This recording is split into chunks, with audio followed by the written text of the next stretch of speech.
Hello, everybody. Welcome back to Shine Wealthy with Chris Williams. I am super excited to have my good friend and mastermind sister, Michelle Thames of Thames Media here. She's going to be talking all things marketing, which is how we get our message out there in the world so that our people can find us. And I'm so excited to have this conversation with you, Michelle. Thank you for being here. Yes, thank you so much for having me. I'm so excited. I love all things marketing, and you're right. It's like marketing is the foundation of your business if you want to get it visible.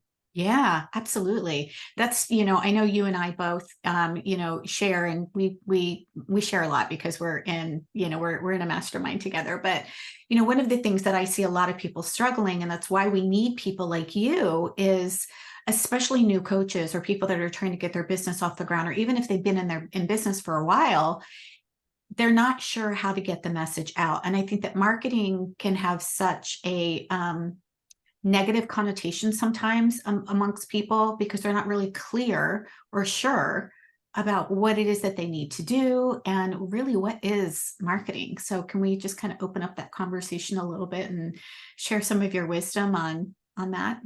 Yeah, I think we approach it and it's like there's all these platforms. We don't know even where to start. I think Yep. that you should start with one or two platforms where you know that your audience is on. And audience building is important. I think a lot of people skip that step. You have to Mm-hmm. build an audience some type of way. Now, you can build an audience organically, which is posting on all of these platforms and really having an organic strategy on how you're reaching people because you're not putting money behind your content. Or you can do a Facebook ad, right? And promote your content to new people that way. But you have to build some type of audience because if you don't have an audience, then you have nobody to sell to. So Yeah. that's the first thing. Then once you figure that out, who is your ideal person? Like, do they like to shop? Do they love luxury things? What are the things about them? And then what type of platform would they be on? Mm-hmm. So for me, a lot of my clients or a lot of my ideal people are millennials or Gen X. So they will probably be on Instagram and Facebook. So Facebook is actually the highest converting platform for me, Mm-hmm. and then Instagram. But you have to think about which platform would be best. And I say at least start with one and master that, or at least get consistent before you then jump into YouTube and then a podcast and all the things. Um, Yeah. but essentially, you want to use the social media platforms to be a tool because that's all it is. Instagram is a tool. It's a top of the funnel, meaning, hey, I'm visible here. Come into my funnel so that I can, teach you Mm-hmm. more or tell you more. It's like the visibility factor, right? So when someone comes to your Instagram page, they're really looking for like, oh, okay, I see that, Christine, she's about wellness. She talks about these topics. And then they will follow you. And now it is your job to then, market them other things and nurture them through the funnel through, all the way through to the bottom of when they are a purchaser. But that Yeah. doesn't always happen in 2 days. It could be No. years. So Yeah. again, I think it's the long game, having that mindset of this is going to take a while. And I really need to understand just basic marketing strategies to be able to really get my business visible. Yeah, absolutely. What do you feel are some of the mistakes that or myths that you felt that you had to overcome in creating marketing and visibility for you and your business? Oh, I think some myths are definitely like you don't have to show up or you can just post once a week. That is not true. You have to post consistently. No one will see your content. Nobody will see your content. So I think we get caught up in, oh, it's not perfect, or what is somebody going to say? You just have to post this stuff and keep it moving. Again, social Yeah. media is a tool, and when you are a business owner and you get into that mindset of this is a tool for me, it's not like, yes, it could be fun, but essentially it's a tool. So we don't want to get caught up in likes and follows and all of that because your content is not for that. Your content is really to reach the right people. And a lot of people don't like things on social media. So another myth is that, if someone doesn't like your content, that means that it's not good. You should not base your value of yourself or your business on like the number of likes and the followers that you have, because there are people with 100,000 followers making zero. And there are Yep. people with, modest audiences just like us who are making hundreds of thousands of dollars a year, because it's not about the number of followers. It should be about the quality. So that's Yes. another myth, it's put out, put out, put out. No, put out quality content, not Mhm. just a lot of pieces of content, but the quality is going to get you and attract the audience that you are looking for, the clients that you are looking for.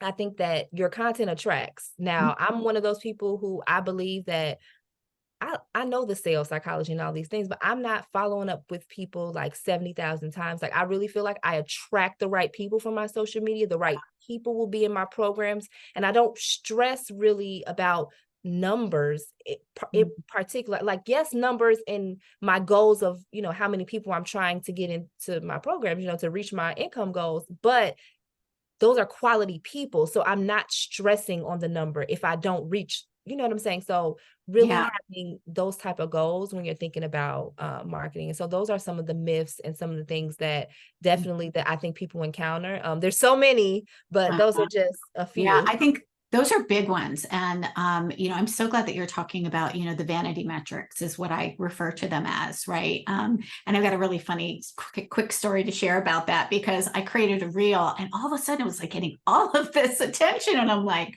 oh, finally, never had anything go viral. And then when I actually opened it up to like see who was liking it, it was like all these men from the Middle East, like not my ideal client at all. Like, and I was like, okay, that's really interesting. So yeah, you want to attract the right client. And that's so important. And I like how you're talking about, client attraction too, because that is what marketing is designed to do. It's designed to help us get in front of our audience, so that we're attracting the right people into what I like to call our ecosystem, so that they can see us, hear us, have an experience of, whether or not they resonate with what it is that we do or what it is that we're going to teach, so that then we can walk them along that pathway to them becoming a buyer.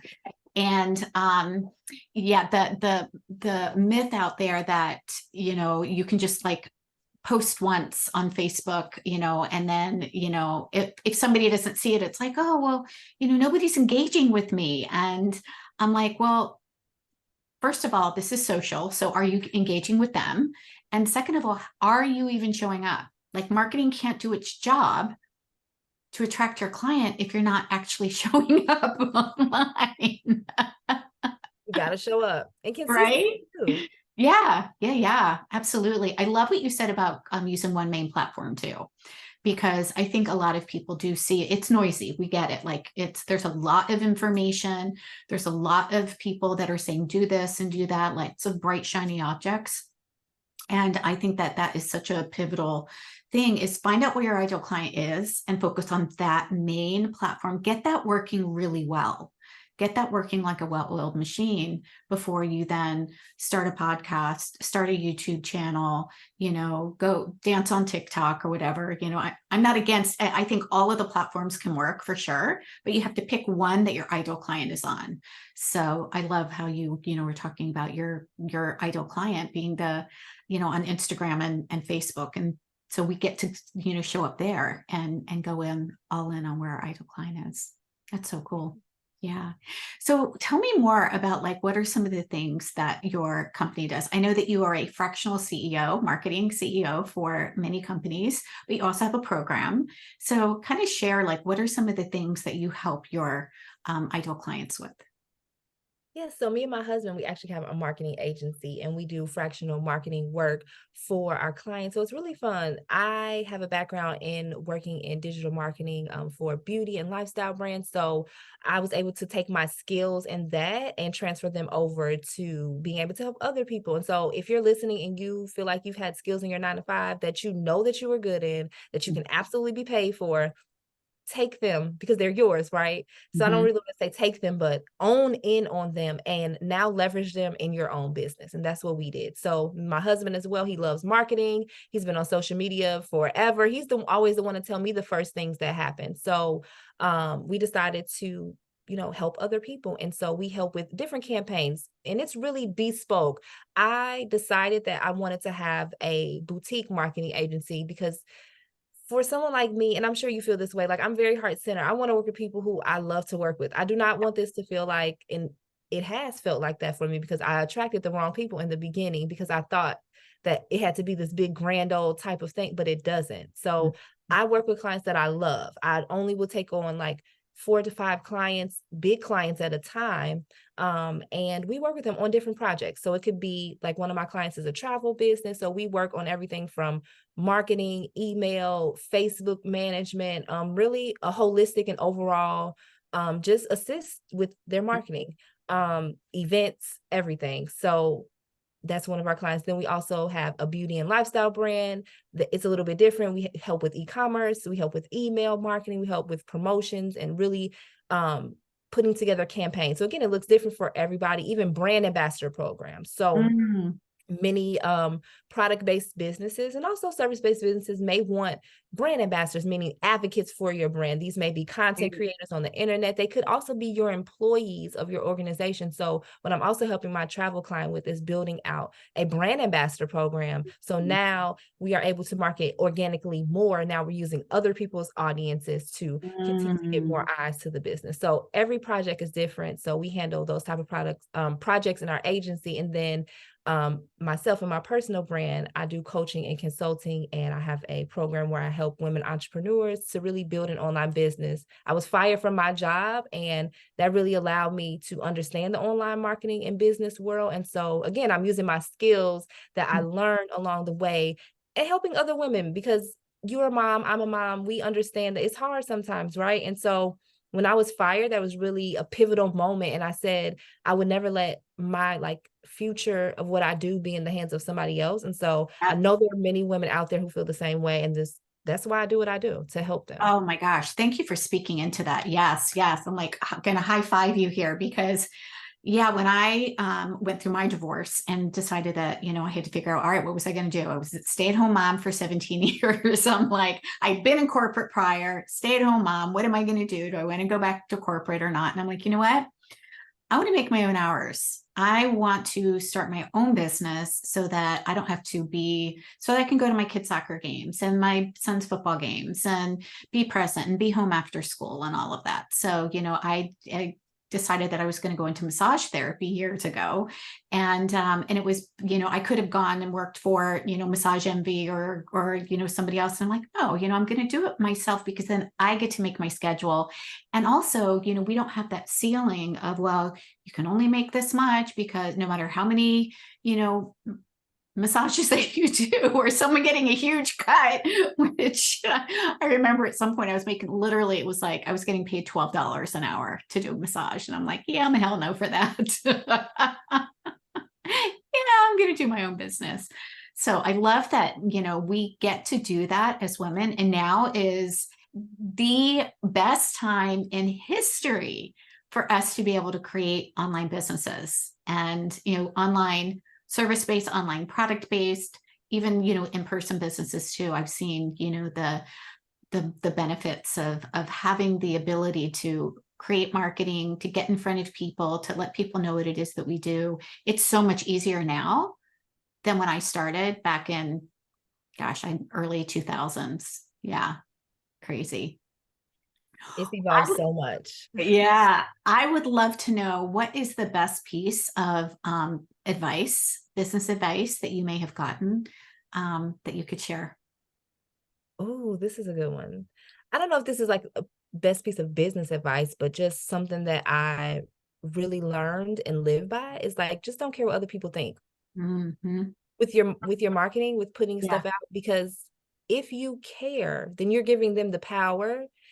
And I think if more people don't care, they will post more and they would get their business out there, because there wouldn't be shame about, what will these people think? But they're not running your business. They are not. It's you. And so we have to push past that and post on social media so that we reach more people and are visible. Yeah, absolutely. Yes, totally. And I think so many people get stuck there. At least, the people in my programs, I'm like, okay, when are you going to get that Facebook group going? When are you going to make the post? I'm like, you just got to push the button. You just got to go and just do it and get out there. And it's not as scary once you get it going. I don't know about you, but in the very beginning, because you don't know, it does feel scary. But then once you start doing it and you start seeing, people are coming into your ecosystem and people are responding, it gets easier the more you actually show up, and you start building more confidence the more that you show up too. Absolutely. Like once you just start posting, you're like, oh, this isn't so bad. Oh, people are actually engaging. Then it Yeah. becomes, exciting. I want people to make it exciting. I think a lot of people, it's this drag. I don't want to do it. And Yeah. it puts so much like just negativity on it. It's like, but it's a positive tool. Yeah. Nowhere in the like years ago, you could never press a button and reach millions of people with a post that could potentially change your life. Oh my gosh, thank you. Yes, yes, yes, yes, absolutely. I mean, advertising, even when I was starting my massage therapy business, when you thought of advertising, it was print, it was radio, it was TV. Like that was marketing, right? And you don't have to, these are free platforms. They're Free. free. It costs like zero amount of money to show up on these. Yeah. Yeah. So what would you recommend for, I know we talked about starting one in one place, but if someone feels like, but I don't know what to post, like, because I get that question a lot. I'm sure you do too. What do I post? Like, I don't know. What would you recommend for somebody who asks that question? You definitely want to, like, again, back to the audience. What would your ideal person be searching for on social media? What are their problems and that your product or service is going to solve for them? For me, I have different, I might have a podcast course. I Mhm. know there's somebody out there who wants to learn how to build a podcast. Mhm. So I'm going to make that for them. But you can also poll and survey your current audience so that you Mhm. really do know what they want. I think you should definitely start with market research. A lot of us don't start with market research to see what people really, really want, because you may think they want whatever, but they don't. And a lot of people create content based on what they want to create content about, which is it's a little like confusing, right? Because like you're the one who created the content, but like on the flip side, it should really be, what does your audience want? Like, what do they need? Yeah.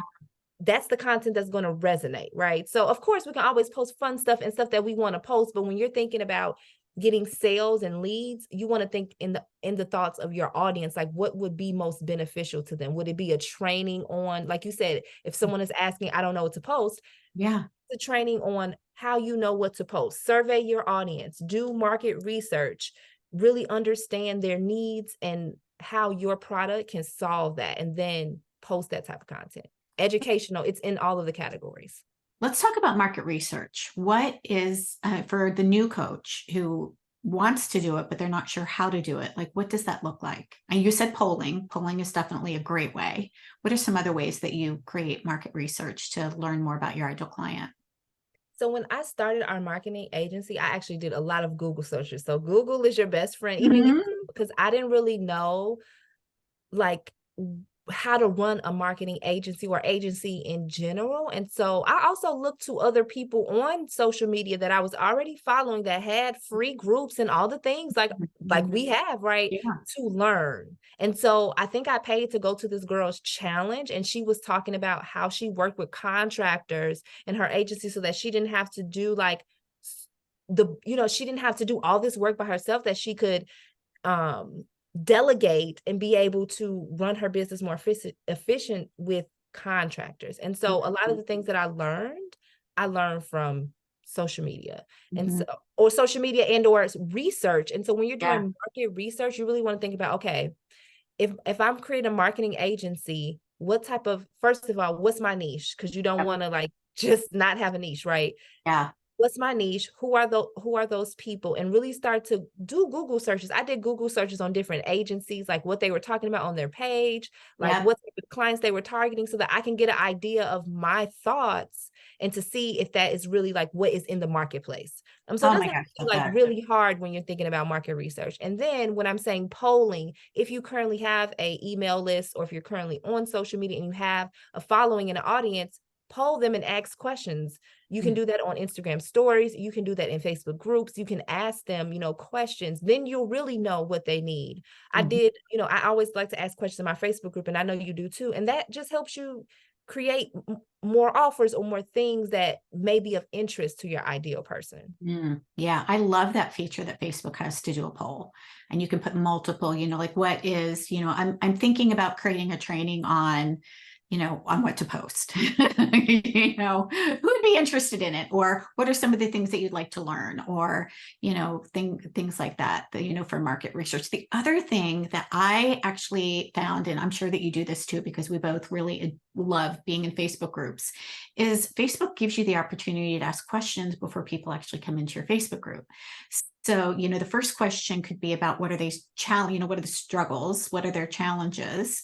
And when you have their answers and you've got their words, they're telling you exactly what it is that they need. And then the second question could be something around what would they like to have instead? So now you've got their words on what is the transformation or the result that they want. And then, the third question for me that I use in my Facebook group is either something around, if I don't have a masterclass or workshop coming up, it's, would you like my, free handout on, business basic for 10K months? If so, leave your, email below, or, have you seen or have you registered for, whatever workshop is. So that is such a easy tool to set up, and then it happens automatically. So you don't even have to think about it. That's so I cool, love it. right? I use that tool too. I use Yeah. that. It's Yeah. awesome. Facebook has a lot of good tools. Mm-hmm. It's a They good really platform. do. It's funny because do you get people who are like, oh, but I just don't really want to be on social media? What would you say to the person who's like, well, I just don't want to be on social media? You can absolutely market your business off social media. There's more than one way to skin a cat, but I want you to know that you can get faster results if you do use social media. So Yeah. it just really depends on, what your thoughts are. You can leverage social media in some ways without showing your face, depending on what type of business that you have. Like if you're a coach and consultant and you don't want to show your face, Mm-hmm. I mean, it's not going to help your brand, because now and today people want to know about the person. Even when you go buy products at the store, people are more founder focused and what the brand and the person behind the brand thinks before they buy the product. We're not in the age of back in the day. You probably didn't care what brand of cookies that you bought, but Mm-hmm. I do actually care. Like I saw how it's made about Pepperidge Farm, and this woman, it was a woman who owned this company years I ago. didn't know And that. yes, because she was such a fierce, like back in the day, woman entrepreneur, I was like, oh, I'm about to eat Pepperidge Farm because I heard about the evolution. So in today's world, there are people who may have, vegan cookies or a vegan restaurant. People are more interested in the story of the founder and also what the brand Mhm. actually stands for before they buy into it. That is so important to remember that, buyers, they can't be a buyer if they don't have an experience of know, like, trust with you, right? We don't buy from people that we don't trust. So when you're marketing and you're visible, you're helping to build that know, like, trust so that people actually have an experience of you, see you, hear you, understand what your energy is like, hear what it is that you're sharing, so that they can really have that sense of trust before they can even step into the buying option. So Absolutely. cool.